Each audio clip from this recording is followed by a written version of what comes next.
Hello, welcome to another video session on the integers. We have been taking up this properties of integers. We will take now the identity property. Let me write down what I'm taking. I'm taking up identity property. Let's see if 0 an identity property of integers or not. Let's see for the addition. Now if I'm adding, here I'm writing, I'll add 0 to various integers, like first a positive one, like 4 plus 0, that will again give me a 4. I add it to a negative number, minus 4 plus 0 gives us a minus 4.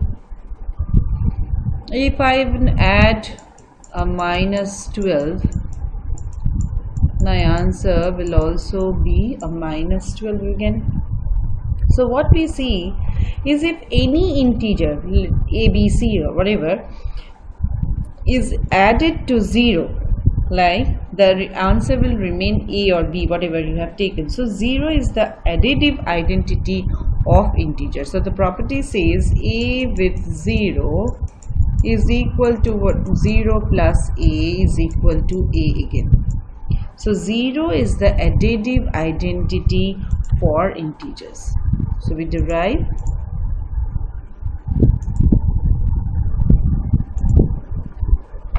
zero is the additive identity for integers. Now see what is for multiplication. If you recall, the multiplicative identity for whole number is 1. Let's see if the same applies to integers as well or not. If I multiply any number with 1, I'm getting the same number again, maybe with another negative number.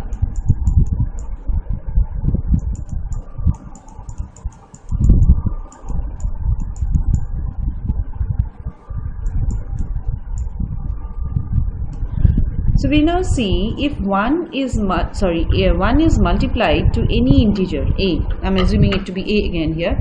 If a is multiplied to any integer, a being any integer multiplied to 1, we'll again get an a as an answer. So 1 is the multiplicative identity for in the integers. 1 is the multiplicative identity for integers.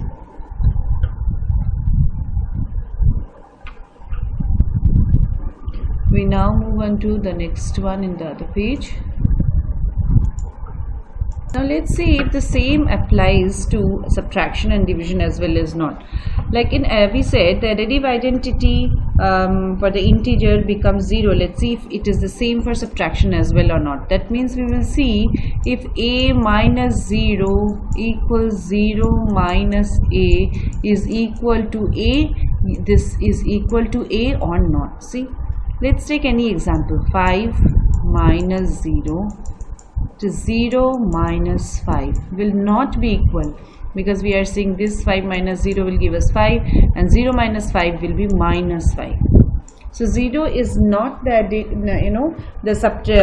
identity element for subtraction. We see if 1 is the identity element for division. What we saw in multiplication is a was multiplied to 1 was equal to 1 multiplied to a was equal to 1. We now need to see if this applies to division as well. That means any integer a divided by 1, if it is equal to 1 divided by a is equal to a or not. We see that. Now 5 divided by 1. This is divided by 1 will give us 5, but if I am writing it is 1 divided by 5, it's not equal to a then, because 1 by 5 will not be equal to a. So 1 is not the identity element for division. Hope you followed. We now see the fact that what's the property. Sorry, we'll now move on to the associative property, but you can again take these examples with more into negative numbers as well. So the same thing will get true that for subtraction about the identity element, or for the division the identity element, right? I'll make some space to see or to take up the next property, which is associativity, which is associative property, or generally called associativity of the integers. What does it say? We had seen for the whole numbers about this. I'll write it and then we will see if it is working for integers or not, right? That means the associative property says it is a plus b, where a, b, c, they are all integers, I'm assuming. A plus b plus c is equal to a plus b plus c. We'll take a couple of examples with both negative and positive integers. Let's see if it is working with, I'm taking a here, I'll write a, I'm taking to be suppose minus 5, b I'm taking as minus 3, and c I might take as 2. Let me just write it down here. I'll substitute in the formula. So minus b plus, I'll just put the second bracket, third bracket, this is a minus 3, plus I had taken c as 2, a I had taken again minus 5, plus minus 3 plus 2. Now I see what I'm getting here. If I solve this, minus 5 minus 3 plus 2, and this is minus 5 plus, and in the bracket it is minus 3 plus 2 becomes minus 1. Now this gives me, what do I get here? I can see it's minus 8 plus 2, and this side I'm getting minus 5 minus 1. This is giving me minus 6, and this is giving me minus 6 as well. So we can see that for any integer, a plus b plus c will be equal to a plus b plus c. That means the associative property holds true for the addition in integers.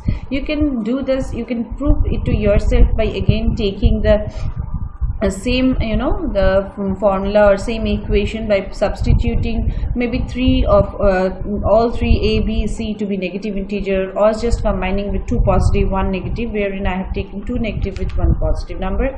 But for any integer you assume as your a, b, c, this will hold true. We will now see an example for the same on multiplication.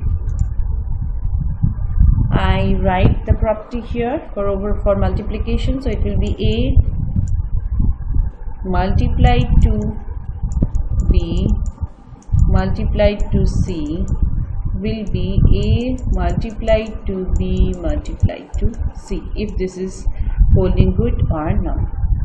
I can continue though with this previous example. A will be minus 5 if I had seen rightly. Let me see if what I had taken. Minus 5, minus 3 and 2. So minus 5 and minus 3 is A multiplied to B, and C we had taken to be 2. I again substitute A as minus 5 into B as minus 3 and C as 2.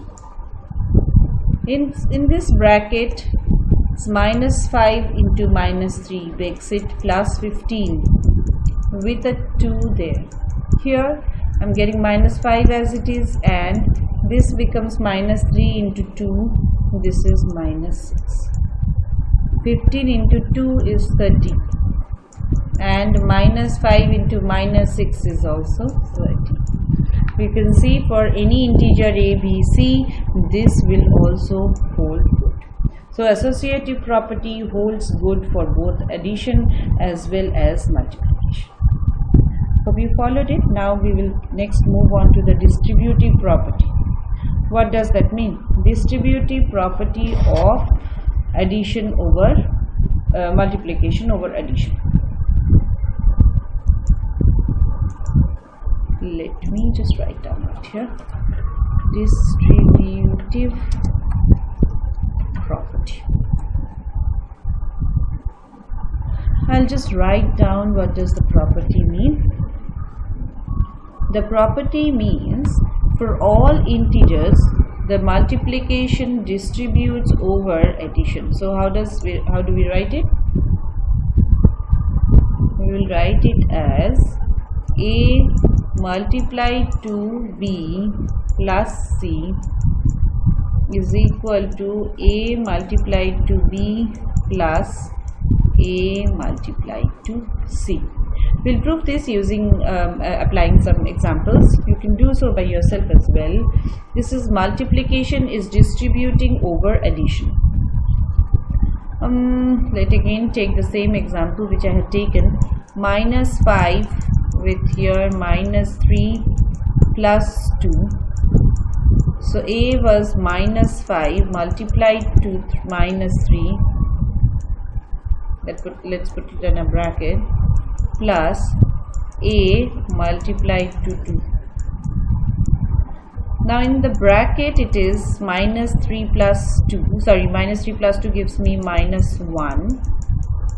This side, let's see what I'm getting. It's minus 5 and minus 3, that is 15.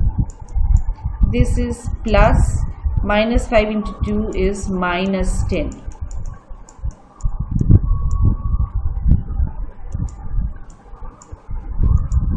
Now if you see, this is giving me minus 5 into minus 1 is actually a 5, and it is 15 minus 10 is also equals to 5. So we can see that multiplication distributes over addition for integers. Now we'll see if the same thing works for over subtraction as well or not. We quickly take up another example here in the next page. That means the same formula which I had written, the same property now will be written for subtraction. So A multiplied to B minus C is equal to A multiplied to B minus A multiplied to C. We'll substitute the same thing. Minus 5 into, we had taken B as minus 3 and C as plus 2, so that becomes minus 2 again. Here it is minus 5 multiplied to minus 3 minus A was minus 5 with C as 2. Let's see what we get in the LHS. It's minus 3 minus 2 gives you minus 5. So it's minus 5 multiplied to minus 5 again. I'll put it in a bracket. On the other hand, this side is minus 5 multiplied to minus 3 gives you 15. Minus 5 and 10 gives me minus 10. So minus 5 and minus 5 is 25, and this is 15, and minus becomes a plus, so it's 15 plus 10, that gives you a 25. So we can say that multiplication distributes over subtraction as well. I'll write the same what we derived. Multiplication distributes over addition and subtraction as well. That's what we derived. We will take few questions in the next video based on these properties. See you. Thank you. Bye bye.